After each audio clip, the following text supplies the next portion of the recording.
sejahtera dan salam Malaysia Madani. Sesi pertama pada hari ini dimulakan dengan sesi dialog dan perkongsian bersama dengan Yang Berhormat Timbalan Menteri Perdagangan Dalam Negeri dan Kos Sara Hidup.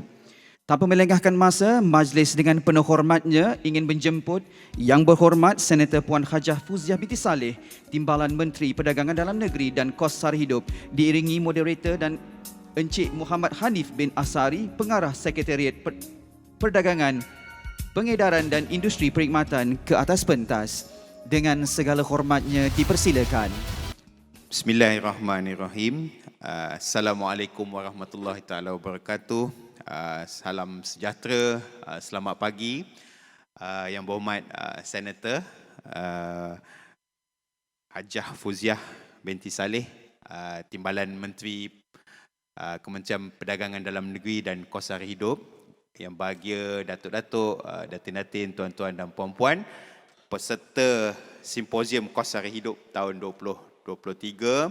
Alhamdulillah pada pagi ini kita di hari kedua YB untuk simposium yang julung-julung kalinya kita adakan. Yang pertama rasanya kalau secara fizikal, dan pagi ini rasanya ramai peserta yang simposium yang teruja lah YB.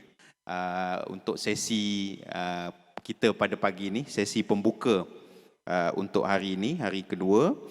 Jadi alhamdulillah pagi ini kita akan bersama-sama Yang Berhormat Senator untuk sesi dialog dan perkongsian mengenai isu-isu kos sara hidup. Jadi mungkin sebelum kita mulakan dengan bersama dengan YB pagi ini, untuk makluman semua peserta, Yang Berhormat Senator Hajah Fuziah sebagai Timbalan Menteri KPDN, saya rasa beliau antara, boleh saya sebutlah YB, antara salah satu pejuang kos sara hidup lah pada masa ini, yang banyak mengambil inisiatif usaha untuk KPDN dan juga kerajaan khususnya menangani isu-isu kos sara hidup. Saya ingat YB sendiri sejak menjawat jawatan Timbalan Menteri di KPDN ini sentiasa YB tidak penatlah, saya ingat siang dan malam bersama-sama untuk memikirkan apakah langkah dan tindakan yang diambil untuk meringankan isu kos sara hidup. Jadi pagi ini kita bertuah rasanya dapat bersama dengan YB untuk mendengar sendiri perkongsian, mungkin cetusan idea, harapan dan juga pandangan YB berkenaan dengan isu kos sara hidup. Jadi rasanya kita mulakanlah YB tanpa melengah masa. Saya sebagai moderator pada pagi ini, mungkin saya akan lontarkan soalan yang pertama untuk YB. Pertama itu saya ingin kita ingin merakamkan terima kasihlah kepada YB kerana sudi bersama kita dengan jadual yang ketat. Saya ingat YB ada setengah jam saja pagi ini sebelum ke Parlimen. Jadi sebagai pembuka bicara kita YB, saya ingin petik sikitlah, seperti yang kita sedia maklum, baru-baru ni YB ada dalam sesi wawancara bersama Mingguan Malaysia pada 19 November baru-baru ni satu petikan lah yang saya fikir amat menarik. YB ada menyatakan yang duduk di KPDN ini, di Kementerian Perdagangan Dalam Negeri dan Kos Sara Hidup ni, kita perlu berjiwa rakyat. Itu menurut YB. Dan menurut YB lagi, bangun tidur terus ada isu-isu yang dekat dengan rakyat. Isu telur, isu beras, isu gula sebagai contoh. Ini semua adalah isu harian yang perlu ditangani dan memerlukan tindak balas yang cepat.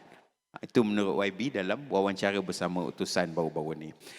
Jadi soalan pertamalah YB. Setelah 11 bulan, saya ingat, saya kira-kira tu 11 bulan 20 hari YB di KPDN ini, pada pandangan YB, apakah sebenarnya cabaran isu kos sehari hidup yang sedang kita hadapi pada pagi ini. Silakan Wabi. Bismillahirrahmanirrahim. Assalamualaikum warahmatullahi taala wabarakatuh. Selamat pagi. Salam Malaysia Madani. Terima kasih Encik Muhammad Hanif selaku moderator dan tuan-tuan dan puan-puan peserta simposium Cost of Living ini. Alhamdulillah saya bersyukur kerana dapat meluangkan sedikit masa ya pagi ini sebelum saya bergegas ke Parlimen. InsyaAllah saya ada kena menjawab soalan di Dewan Negara pagi ini, jadi tak boleh kena berada di sana dalam masa yang saya perlu tinggalkan majlis ini pada 9.45 pagi. Terima kasih di atas soalan. Apa maksudnya apabila saya kata seseorang yang duduk di KPDN ini perlu berjiwa rakyat? Apa yang saya maksudkan ialah kena empati dengan rakyat. Perlu meletakkan diri di kedudukan mereka ataupun di tempat mereka. Saya bayangkan kalau sekiranya peniaga air balang ataupun peniaga apa malik tiba-tiba tak dapat bekalan gula, ya, tak dapat bekalan gula, maka bermasalahlah dia nak berniaga. Dan apabila dia bermasalah nak berniaga, maka akan meninggalkan kesan kepada keluarga dia dan kepada anak-anak dia dan sebagainya. Kemudian saya juga meletakkan diri saya merasakan empati kalau orang yang berniaga nasi ayam.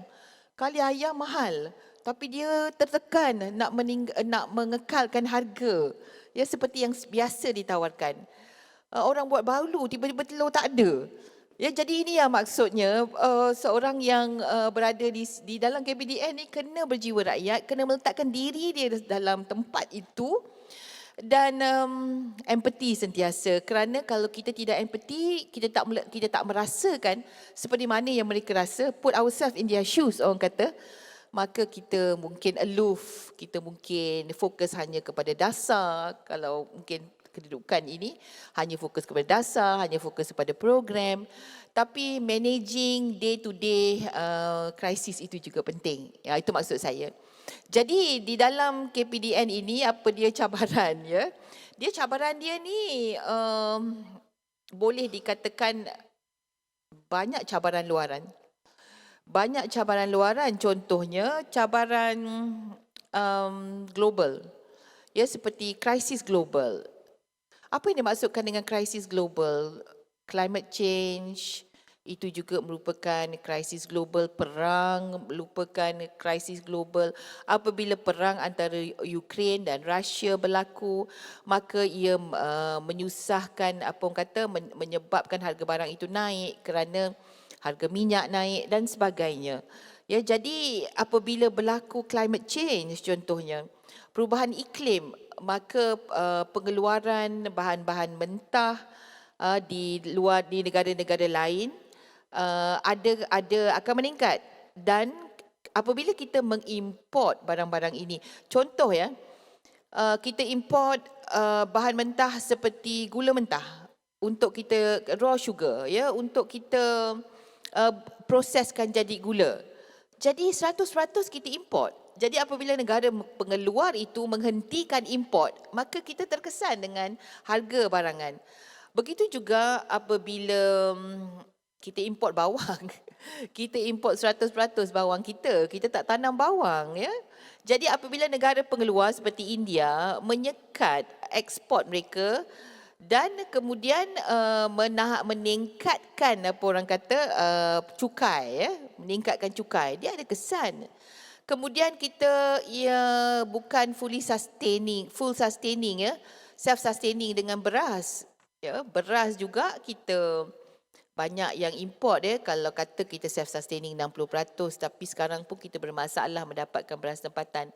Kemudian kita apa orang kata compete dengan negara-negara lain untuk import beras. Jadi ini semua external factors ya yang di luar kawalan kita. Seperti juga COVID ya, dia ada banyak meninggalkan kesan kepada apa orang kata industri perniagaan ya sendiri. The environment of the industry banyak terkesan. Semalam saya membentangkan undang-undang berkenaan dengan corporate rescue mechanism, undang-undang syarikat pindaan ya, berkenaan macam mana kita nak rescue syarikat daripada digulung tikar apabila kesan daripada COVID ini. Jadi ini semua adalah external factors, tapi di masa yang sama rakyat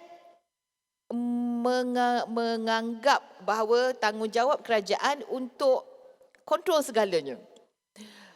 Rakyat mahu kerajaan kawal semua harga barang. Tanpa rakyat menyedari bahawa sebenarnya rakyat merupakan pengguna yang ada kuasa. Jadi ini banyak cabarannya ya, sebab KPDN ini merupakan kementerian yang jaga pengguna, di masa yang sama kementerian yang jaga industri, kementerian yang jaga kos sara hidup ya, dan enforcement. Jadi itulah apa orang kata sebagai mukadimah lah cabaran berada di sini. Terima kasih Encik Hanif. KYB. Betul, rasanya seperti yang YB terangkan tadi itu, cabaran yang besar yang kita nampak sebenarnya ialah eksternal ya YB, di luar tu, tapi pada masa yang sama harapan expectation rakyat tu tinggi. Jadi tidak dapat tidak kita nafikan yang media massa ni YB. Saya ingat media massa, media utama, media sosial ni, mereka ni turut memainkan peranan utama dalam mencorakkan naratif kos sara hidup. Kadang-kadang sebagai contoh YB, isu yang rasanya terpencil tapi disebarkan seolah-olah isu tu satu isu yang besar lah. Jadi peranan media massa ni dalam menentukan naratif kos sara hidup ni kita rasanya cukup besar dalam keadaan sekarang ni. Apa pandangan YB tentang peranan media massa ni, dan bagaimana sebenarnya media massa dan juga media sosial khususnya dapat menyokong usaha kita dalam menangani cabaran-cabaran yang YB sebut tadi itu? Pada pandangan saya, media secara keseluruhannya memang memainkan peranan yang amat penting. Dan sebenarnya media amat berkuasa di dalam menyampaikan maklumat. Ya, dan dalam pengalaman saya lah, Encik Hanif, saya dapati bahawa media amat-amat membantu di dalam menyampaikan satu-satu naratif. Ya, sama ada naratif itu naratif rakyat ataupun naratif itu naratif kerajaan atau apa saja. Dan pengalaman saya juga, saya mendapati bahawa ramai pengamal-pengamal media ini amat begitu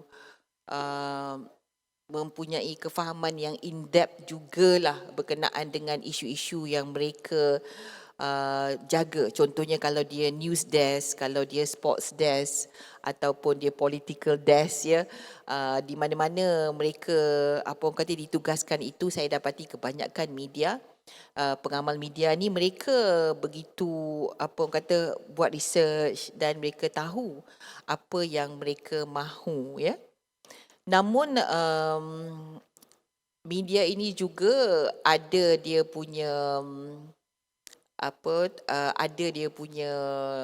kadang-kadang dia nak dapat juga sensasi.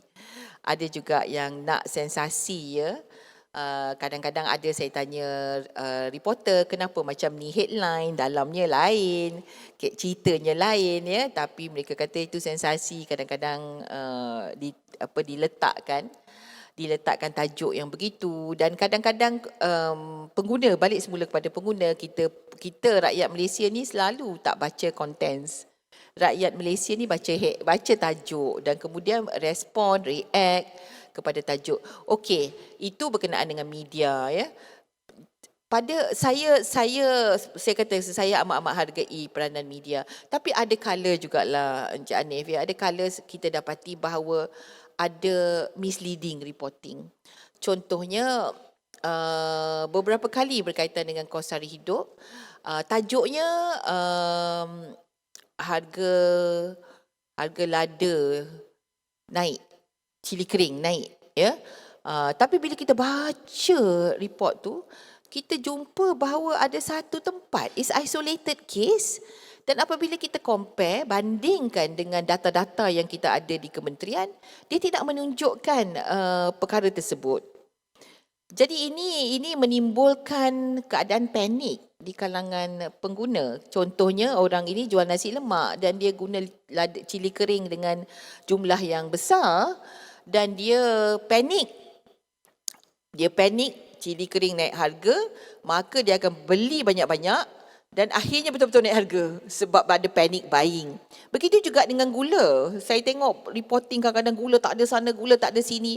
Tapi sebenarnya kadang-kadang itu bukan isu yang, dia isu isolated dan bukan isu yang general. Ya, jadi kita buat siasatan dan kita respon cepat dan kadang-kadang kita dapati perkara ini tak benar dan dia tidak reflect ataupun mencerminkan apa sebenarnya yang berlaku di seluruh negara, ya. Isolated cases tapi dilaporkan seolah-olah itu adalah national punya krisis. Ini adalah satu perkara yang saya kira tanggungjawab pihak media untuk memastikan ianya responsible reporting, ya. Responsible reporting supaya tidak berlaku panic buying di kalangan pengguna. Sebab saya bukan apa orang kata nak menjaga kita di KPDN, tapi kita nak menjaga pengguna. Sebab apabila pengguna mendapat mesej yang salah berdasarkan fakta yang salah yang tidak orang kata tidak menyeluruh, hanya isolated cases dan di dalam kebanyakan kes ini memang isolated cases, dia akan menimbulkan instability dalam pasaran, ya, in the market. Jadi berlaku panic buying dan akhirnya ia ada kesan kepada kos sara hidup itu sendiri. Ya, ini yang saya concern. Ada satu lagi yang saya ingat, kadar inflasi dan indeks harga pengguna tahun 2022 digunakan untuk mencerminkan bahawa kadar inflasi kita tinggi. Ya, indeks harga pengguna kita tinggi.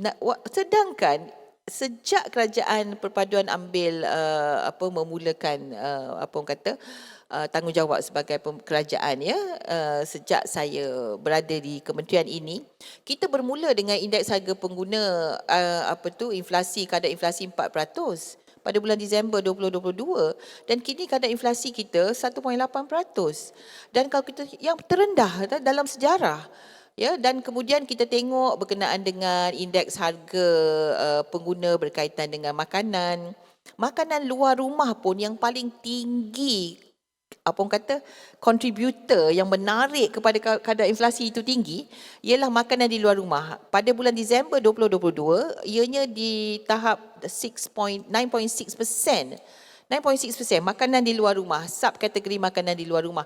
Tapi kini ianya 5.9%. Ya, kategori makanan di luar rumah. Jadi ini adalah data yang berpandukan numbers ataupun data daripada DOSM dan ini yang seharusnya jadi reference dan inilah maksud saya apabila kadang-kadang adalah bukan semua, ada isolated cases di mana berlaku reporting yang begini dan dia merosakkan jugalah, ya, orang kata image keseluruhannya. Dan berkaitan dengan social media, ya. Social media ini satu lagi aspek, dia ni memang bahayalah kalau tidak digunakan secara bertanggungjawab. Ya, dia senang untuk memanipulasikan data dan sekarang ni saya selalu ingatkan pengguna lah, kalau misalnya ada masalah dengan kementerian, adu kepada kementerian. Buat aduan kepada kementerian. Bukan buat aduan kepada Facebook. Buat aduan kepada TikTok. Ya, ada cases, ya, yang saya suruh selidik. Dia buat aduan dalam TikTok, kita selidik, kemudian dia diturunkan balik. Tapi orang dah panik. Orang dah maki hamun. Orang dah kata penguatkuasa kita tak buat kerja. Ya, tapi bila kita selidik dan kita kata sila buat aduan yang bertulis, yang rasmi dan kita akan ambil tindakan, mereka tak berani, mereka turunkan posting tu. Jadi ini contohlah, ya, reporting yang tingkah laku yang tidak bertanggungjawab yang boleh menyebabkan keadaan bertambah teruk, ya. Cik Hanif. Webi, memang kalau kita lihatlah media massa tadi betul macam YB cakap ni, mereka ni suka pada sensasi kan, untuk menjual berita mereka tu lagi sensasi, lagi banyaklah jualan surat khabar tu. Tapi saya ingat dalam menghadapi cabaran bersama ni, isu kos sara hidup, seperti yang YB sebut tadi, kalau boleh sensasi tu janganlah sampai mencetuskan panik. Yang ni yang kita bimbang, menyebabkan isu kos sara hidup ni mendapat persepsi yang lain. YB ada sebut tadi sedikit berkenaan dengan kadar inflasi. Berbanding Disember ujung tahun lepas hingga sekarang ini, nampak seolah-olah, bukan seolah-olah lah, nampak kadar inflasi itu menurun. Jadi mungkin ada kaitannya juga YB, sejak diamanahkan menjawat jawatan Timbalan Menteri di KPDN pada Disember 2022, kita tahu Yang Berhormat bersama-sama dengan Allahyarham Datuk Seri Salahuddin Ayub, mantan Menteri di KPDN, telah bertungkus lumus memperkenalkan satu inisiatif, iaitu inisiatif Payung Rahmah. Dalam tempoh saya ingat 8 bulan Payung Rahmah ni dah dijalankan sebagai salah satu flagship program di bawah KPDM ini, flagship inisiatif dalam mendepani cabaran kos sara hidup. Dan Yang Berhormat sendiri pun khususnya melalui program menu rahmah dan juga jualan rahmah bergerak. Saya ingat yang ini YB sendiri sebagai penggerak utamanya, jualan rahmah bergerak, merupakan champion kepada program-program ini. Boleh YB ceritakan sikitlah pandangan YB dan juga harapan YB berkenaan dengan inisiatif Payung Rahmah ini sebagai program flagship kementerian. Ya, mengimbau Allahyarham Datuk Seri Salahuddin. Kami sentiasa macam kita kena letak diri kami in the shoes of the pengguna kan, jiwa rakyat, dan Allahyarham sentiasa mengingatkan ialah kami berdua lama jadi wakil rakyat kan, jadi kita rasa macam mana rakyat susah, rakyat tak makan, bagaimana rakyat menghargai sangat apabila kita beri bantuan ya. Jadi menu rahmah ni kita lancar pada 31 Januari tahun 2023. Pada ketika itu tanpa peruntukan daripada kerajaan, memang kita tak ada peruntukan, ini semua private driven initiative. Pada ketika itu kami berfikir bahawa kalau bertahan 3 bulan pun okey lah. Itu kami fikirlah pada ketika itu. As long as kita boleh bertahan, kita bertahan. Sebab kalau sebelum ini pun menu-menu apa, sebelum ni ada inisiatif yang sama tidak bertahan. Tapi kita kata tak apa, oleh kerana pada ketika itu kadar indeks harga makanan ya ketinggi 9.3% pada bulan Januari itu. Jadi kita ingat tak apa, kita bantu, sebab ianya kita dinasihatkan oleh para penganalisa, pakar-pakar ekonomi ni. Mereka kata kalau menu rahmah ini bertahan, dia punya impak itu akan dapat kita ukur dalam masa 3 atau 4 bulan ya. Jadi kita lancarkan juga, dan alhamdulillah pada 3-4 bulan tu kita lihat memang betul-betul menurun indeks harga pengguna subkategori makanan di luar rumah. Dan kita alhamdulillah ya, sesuatu yang kita fikir hanya bertahan 2-3 bulan dapat kita bertahan sehingga sekarang, di mana seramai 2,894 outlet masih menawarkan menu rahmah. Tapi kita juga sedar bahawa mereka ini bukan tak untung, mereka untung. Tapi mereka untung sikit. Mereka mengharapkan volume, jumlah jualan yang besar untuk menampung ya keuntungan itu. Jadi kita fikir macam mana kita boleh bantu mereka. Ya, terima kasihlah kepada KPDN, pegawai KPDN, Cik Hanif sendiri yang bantu untuk kita melancarkan kad inisiatif untuk pengamal, untuk pengusaha menu rahmah. Kad inisiatif ini di mana kita melantik 6 rakan strategik yang pula menawarkan diskaun kepada pengusaha-pengusaha menu ramah yang menerima, yang ada kad, ya, kad insentif ini. Kad insentif ni KPDN keluarkan, ya, dan kita buat naziran, kita tengok betul-betul dia buat menu ramah, kemudian kita keluarkan kad naziran. Buat naziran, kita keluarkan kad insentif menu ramah di mana mereka boleh mendapat diskaun sehingga 40% di outlet yang kita lantik, ya, yang kita lantik 6 rakan strategik kita, iaitu Econ-Safe, Aeon Big, NSK, Giant, Maidin, Lotus, ya. Jadi mereka boleh pergi situ dan dapatkan diskaun. Jadi alhamdulillah, saya harap ini akan membantu kepada sustainability program tersebut dan ianya apa orang kata membantu keadaan di mana tanpa peruntukan daripada kerajaan, ya, kita boleh meneruskanlah insya-Allah. Itu berkenaan dengan menu rahmah, ya, sehingga kan indeks harga pengguna berkaitan dengan makanan di luar rumah seperti saya katakan 5.9% pada ketika ini. Semoga program ini dapat kita teruskan demi membantu rakyat, ya, insya-Allah menu rahmah ni. Kalau lebih banyak daftar, ya, mereka dapat insentif, lebih ramai rakyat yang boleh kita bantu. Itu berkenaan dengan menu rahmah. Kemudian di bawah inisiatif rahmah juga, di mana Allahyarham meminta saya untuk lead jualan rahmah. Tapi jualan rahmah yang kita biasa buat dulu dalam nama lain lah, jualan Satu Malaysia, Keluarga Satu Malaysia dan sebagainya, jualan Keluarga Malaysia pun sudah ada. Cuma saya membawa satu inovasi baru yang berbentuk kedai cari rakyat. Itu memang hashtag dia kedai cari rakyat, itu memang baby saya lah, ya, Encik Hanif. Hashtag dia kedai cari rakyat, di mana kita lancarkan lori-lori bergerak yang cari rakyat.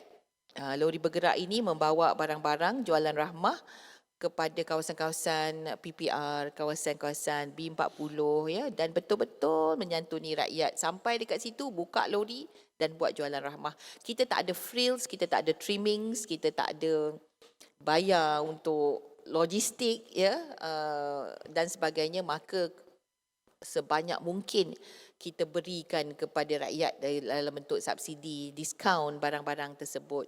Jadi alhamdulillah kita telah berjaya mengadakan jualan rahmah keseluruhannya lebih 3,800 sehingga kini, dan saya tengok lebih pada separuh ialah dalam bentuk kedai cari rakyat itu. Dan baru-baru ini kita lancar pula jualan rahmah bergerak siswa, di mana kita masuk ke kampus.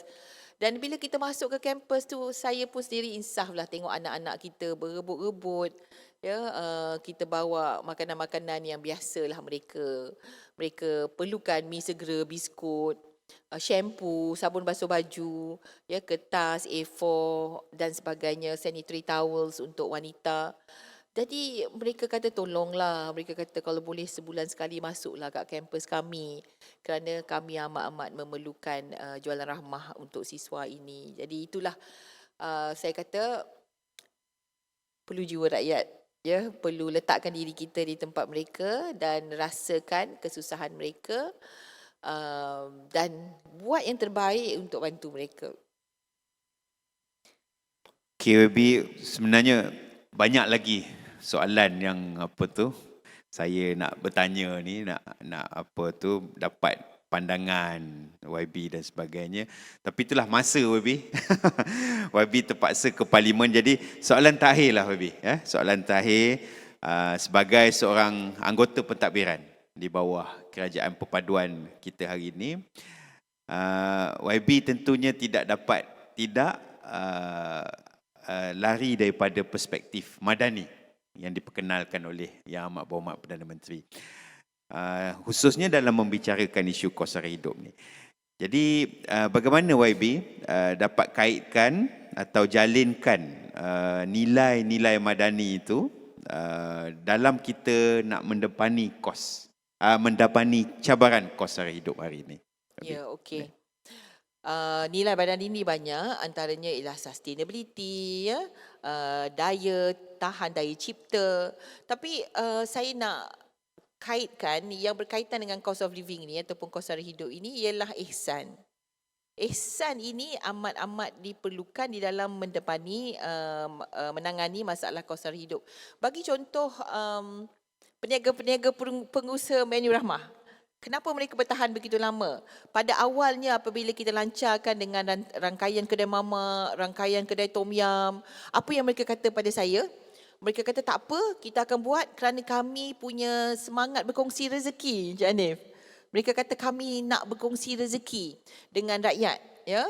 Jadi kalau ada rakyat yang susah itu, biarlah kami kongsi rezeki kami. Itulah ihsan, ya, ihsan yang diterjemahkan di dalam tingkah laku mereka ini yang kita dapat apa orang kata menzahirkanlah program Menu Rahmah ni, ya, dan menjayakannya. Itu maksud saya lah ihsan, dan ihsan ini diperlukan di kalangan bukan saja apa orang kata dengan strategic partner kita, rakan-rakan strategik kita, di kalangan orang ramai juga, ya, Encik Hanif, perlu mempunyai perasaan ihsan ini, kerana ihsan dan kasih sayang, rahmah itu berkait. Rahmah maksudnya kasih sayang, ihsan juga berkait. Jadi inilah sifat-sifat yang saya harap dapat diterjemahkan bukan saja untuk menangani kawasan hidup, tapi juga dalam membentuk satu masyarakat madani dalam negara kita, ya. Itulah hasrat kerajaan pada hari ini. Jadi itulah saya kongsi sikit lah, ya, sebabnya kalau nak cakap panjang lagi, tapi saya terpaksa apa orang kata meninggalkan majlis. Saya tengok makin ramai dalam dewan ni. Boleh tak saya minta satu saja soalan daripada audience? Okey, YB memberi peluang kepada peserta-peserta. Mungkin ada ruang sikit lagi YB, dalam 5 minit. Sekiranya ada soalan daripada peserta kepada Yang Berhormat Senator.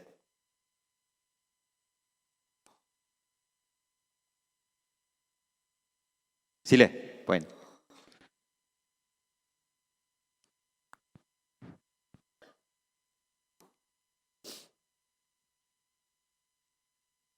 Boleh perkenalkan diri?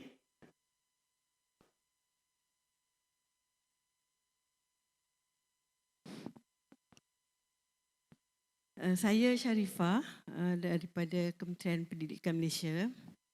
Okay, tadi YB ada bercakap tentang Menu Rahmah, banyak inisiatif yang dibuat untuk Menu Rahmah.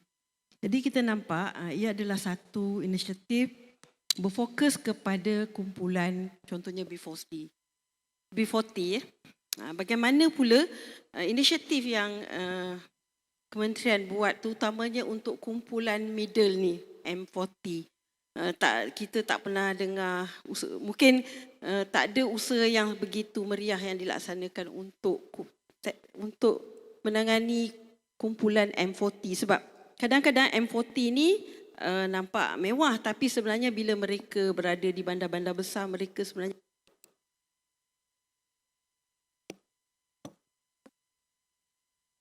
Okey, Puan Sharifah. okay, thank you. Terima kasih.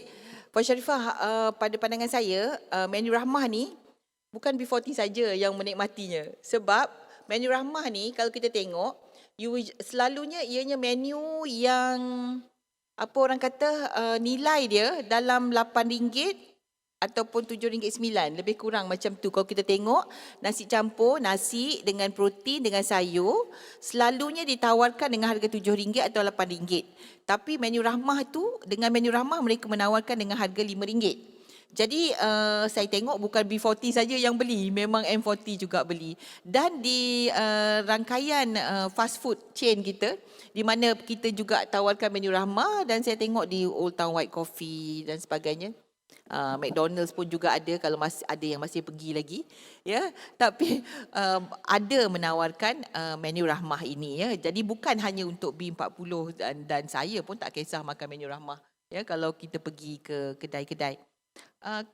Dan jualan rahmah. Okay, jualan rahmah juga, kita ada jualan rahmah bergerak dan kita ada jualan rahmah dalam premis, ya, di kedai. Jadi kalau dalam supermarket tu jualan rahmah, jadi dia tidak target kepada B40 sahaja, ya. Dia terbuka kepada semua, dan maksimum apa orang kata diskaun yang diberikan lebih kurang dalam sehingga 30% yang ditawarkan oleh pihak kementerian. Jadi jualan rahmah pun target juga kepada M40 dan kita juga buat jualan rahmah hari tu macam back to school dan sebagainya juga ada jualan rahmah. Dan tidak apa orang kata, of course fokus dia kepada B40 tapi M40 tidak ketinggalan. Dan saya nak beritahu satu lagi, kalau apabila kita buat subsidi bersasar nanti berkenaan dengan minyak masak, kita juga masukkan sebahagian daripada M40 dalam kategori yang layak menerima. So insya-Allah Puan Sharifah, kita tidak lupakan M40. Ya, walaupun saya tak sebut tapi M40 okay, termasuk di dalam yang menerima manfaat tersebut. Ya, terima kasih. Terima kasih Yang Berhormat Senator. Itulah rasanya kita dah sampai ke penghujung. Mungkin satu tepukan kepada Yang Berhormat. Itulah masa sangat mencemburui lah YB rasanya ramai hadirin peserta pun mungkin tidak puas lagi mendengar daripada YB sendiri. Tapi itulah kita terpaksa berhenti di sini untuk pagi ini. Short and sweet. Yes, sangat And short asking sweet. for more. Yes, betul. Mungkin akan datanglah baby, di simposium yang akan datang kita akan ada ruang masa yang lebih lagi. Jadi saya mengucapkan banyak terima kasih kepada Yang Berhormat Senator Hajah Fauziah selaku Timbalan Menteri Perdagangan Dalam Negeri untuk sesi kita pada pagi ini. Sekian, Assalamualaikum warahmatullahi wabarakatuh. Terima kasih baby. Terima kasih diucapkan kepada Yang Berhormat Senator Puan Hajah Fauziah binti Saleh, Timbalan Menteri Perdagangan dan Dalam Negeri dan Kos Sari Hidup atas kesudian meluangkan masa menghadiri Sekol 2023. Terima kasih juga diucapkan kepada Encik Muhammad Hanif bin Asari atas perkongsian yang diberikan.